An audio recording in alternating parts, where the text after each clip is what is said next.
listen to some Crew with my daughter. Hell yeah, brother.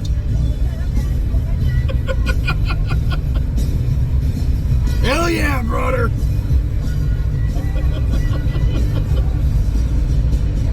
So what's your thoughts on things and stuff? Huh? Use words.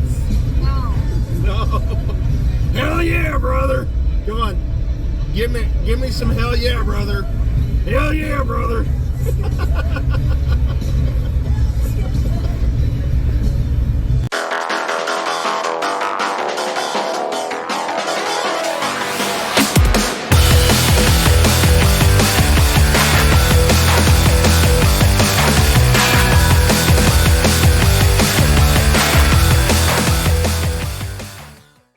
Hey everyone. Alright, so what am I playing this week? So, well, first of all, I am finally playing Resident Evil 4 Remaster. I'm playing it on the PlayStation 5. I played Resident Evil 4 back in the day. I played it on, oh man, it was on the GameCube, wasn't it? I think it was. I can't be bothered to look. But I played it originally when it originally came out on whatever platform it originally came out on. I then played it again on the Wii. I played it again on PC. And then last year, I bought the previous version for the Xbox One. And I played it again last year. Like literally, it's been less than a year since I played Resident Evil 4.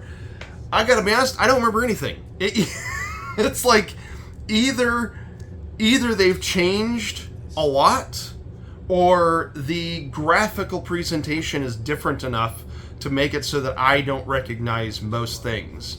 And I mean, admittedly, I'm still fairly early in the game. I mentioned last video that I was going to start that night. I didn't start that night. In fact, I didn't start at all last week. And then we went away on a 3-day long weekend vacation. And I, of course, didn't play it then. I just took my portable consoles with me. And so, literally, I didn't start playing it until last night. The day of recording this, yesterday was the day I started playing it. And so I haven't gotten very far. I think I'm only on, like, Chapter 3. I'm at the part where, the very beginning of Chapter 3, I think. It's where Leon is like, he's exploring this little house, and the big beardy guy that I don't remember his name, he comes up and like picks him up and looks in his eye and says, "Hey, the virus is taking hold, my dude," because that's his voice. That's the voice I remember. And you know, if you remember the voice wrong or differently, you're wrong. He's a bro. He's like a surfer dude. He is. Anyway, then the chick comes and shoots through the window and hits him in the face. And then he drops her and he looks out the window. That sequence, that's where I am. Is the chick Ada Wong? I don't remember anything. That's where I am. So I'm not very deep into the game, but, you know, aside from some specific set pieces, nothing is coming back to me, which is hilarious, because I've played it like 4 or 5 times. But I'm enjoying it. I'm having a lot of fun. The graphical fidelity is amazing. Capcom has really kind of set the bar very high on remasters. Between Resident Evil 2, Resident Evil 3, and now Resident Evil 4, they are the gold standard to beat. And yeah, I am really loving Resident Evil 4. It's a blast. It's probably going to be something that I will talk about in these videos for a few weeks. It's fun. I'm playing it. What else can I say? So what else am I playing? Well, last week I mentioned that I was playing Virtual Racing for the Sega Genesis. I'm still playing it. But yeah, I wasn't expecting to still be playing Virtual Racing I thought this was going to be very much a one and done kind of a thing. But a few nights ago, it was actually last week, I was sitting there. It was, my wife had gone to bed. It was after 10 p.m. and my daughter, her school is over, so she's in summer. So I'm able to stay up late. She's able to stay up late. And I was sitting down here playing Loop Hero, which I will get to in a minute. And I was listening to music. I was listening to I have notes because I'm not going to remember this crap. I was listening to Igor with 3 R's. I was listening to the album Spirituality and Distortion, and you get to that sequence of 3 songs on the album, which is just one of the best sequences that there ever is in any metal album, of Overweight Posey, Paranoid Bulldozer Italiano, and Baracco Satani. I don't know if I'm pronouncing it correctly. Anyway, you get to that sequence and oh my gosh, it's amazing. And I'm sitting there with my headphones and I'm just jamming to the music. And apparently my daughter came down and she was on the couch behind me and I didn't know because I'm listening to my music and like observing me, probably making fun of me. But anyway, when I noticed that she was there, I suggested we played VR, virtual racing. And man, we played that thing for like an hour, versus these little races. Oh man, it was so fun. It was a blast. The video that I'm sure I've got video playing right now. This is the video from our races, and it was a blast. And she did complain about the visuals. Kept making comments like, I'm going blind. But she really did get into it. It was a lot of fun. She won every single match, which that is such a cool feeling when like your child has like matched and beaten your skill set. Is just you're very proud of that moment. It was a blast. We played for like an hour. We stayed up really late, and it was a lot of fun. Virtual racing, Sega Genesis. Great fun. So after we played virtual racing, I suggested, hey, you want to try another classic Genesis game? And we played Micro Machines by Codemaster. This is another great game. We played this for another hour. And so if you don't know what Micro Machines is, well, how much time do you have? So, Micro Machines were a toy line in the 90s, I think. I was an adult by this point, so it's not like they were making these toys for me. But they're like little like Matchbox cars, but smaller. And they made Codemasters, which, they're a legendary developer. They've done so many things over the years. But Codemasters did a tabletop racing game with these little Micro Machines where you're on a table, you're on various surfaces, you're on a workbench, you're on a breakfast table, you're on a pool table, etc., etc., etc., and you're racing these little cars around like obstacles, including things like Cheerios and like nuts and bolts and pool balls and stuff like that. And you're racing.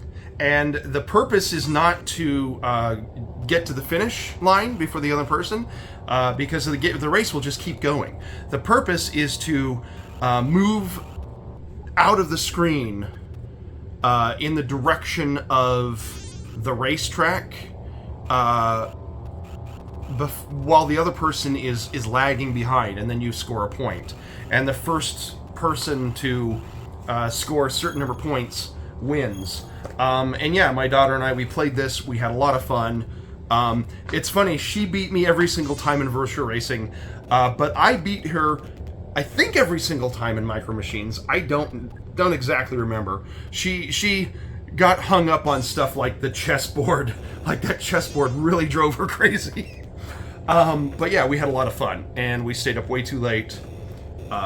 We played classic Sega Genesis games, Virtua Racing, Micro Machines. So fun. You know, I gotta be honest.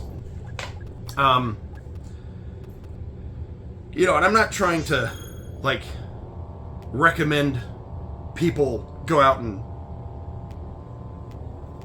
make kids.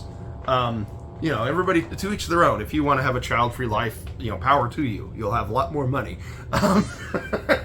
But if that's what you care about.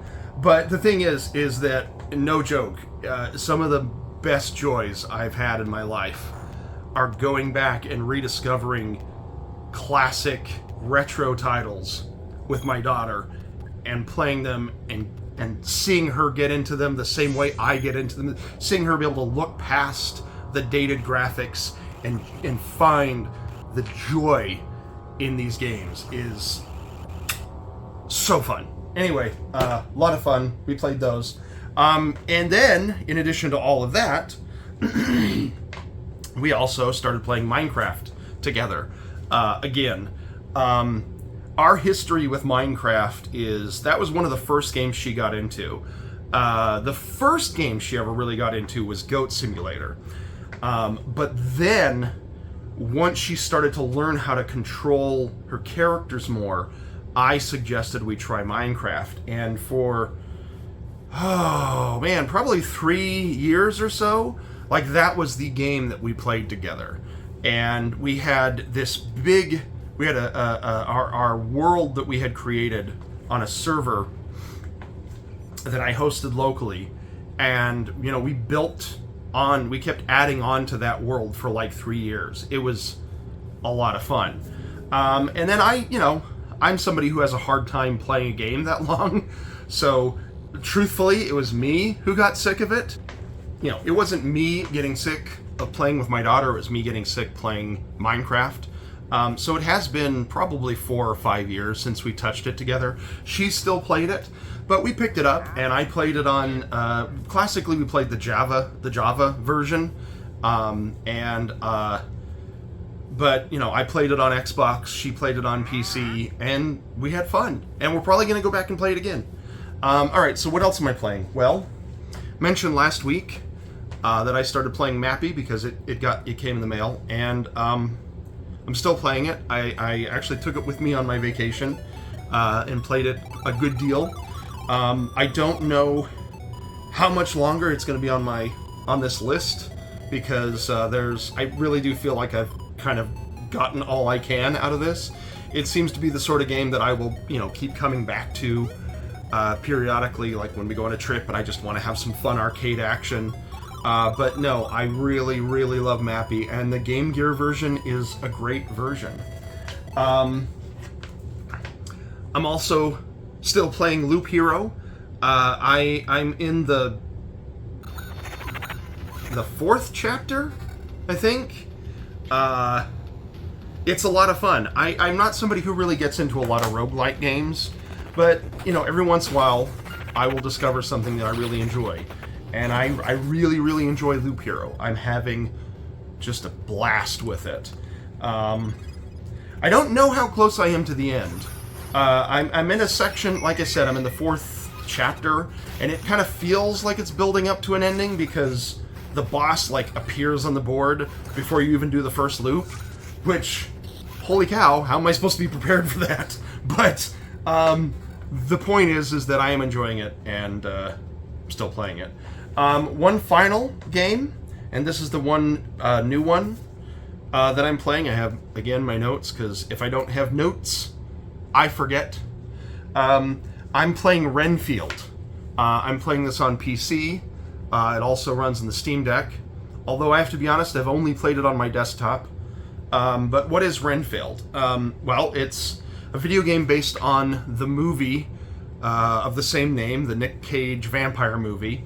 And it's ostensibly a Vampire Survivors clone. Like, it has that same kind of vibe. You move around in a big arena, and you're you know, awash with enemies, and you know, your character auto attacks, and you don't really have a whole lot of control over your attacks other than maybe the direction, but then drops with new weapons and new power-ups appear, and or rather no, it's as you level up you get new power-ups. But it's Vampire Survivors. It's Vampire Survivors, but with the Renfield movie franchise. Franchise? Is it a franchise? It's a single movie. But with the Renfield property IP associated with it. I do recommend it pretty highly. It's by, I don't know if they're the developers, but they're certainly the publishers. Mega Cat Studios. I think it's Mega Cat Studios. Hold on. Yeah, it's Mega Cat Studios. I had to go get one of the other games that they published. They published a lot of retro titles. This is a Genesis game. One of my favorite, probably my favorite one that they published. I'm not even going to try to, I'm going to butcher the title. It's Le Abege des Morts, which I'm sure is French, but it's a great, I don't mean to get on a side from Renfield, but this is a great Genesis game. If you have a Mega SG or a working Genesis, go to Mega Cat Studios website, get this game. This is a good game. But anyway, back to Renfield. They made Renfield. It's one of their digital published titles. It's currently only for PC, although I have to be honest, this would be a great game to play on the Switch. And it's a lot of fun. I'm enjoying it.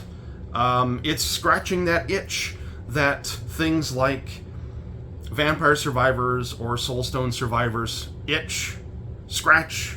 What's the term? It's scratching the itch that those things leave, which makes them sound like a venereal disease. Anyway, that's it. Bye.